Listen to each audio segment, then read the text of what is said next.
привет! С вами рубрика ТОП-5, и сегодня я расскажу вам о 5 заведениях нашего города, в которых вы можете уютно посидеть в холодные дни. Первое место в нашем топе занимает новая кофейня нашего города Милатте. Свежая выпечка, вкусные напитки и уютная атмосфера. Второе место в нашем топе занимает кафе Volker Family Lounge с невероятным интерьером и вкусной едой. Третье место занимает кофейня Union.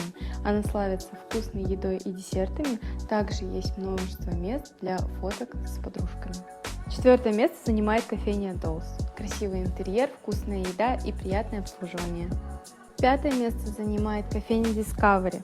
Простой, но не менее уютный интерьер, вкусная еда, а также воспитанный персонал. Вот и закончился наш топ-5. А где вы любите сидеть со своими друзьями? Делитесь в комментариях. До следующего выпуска!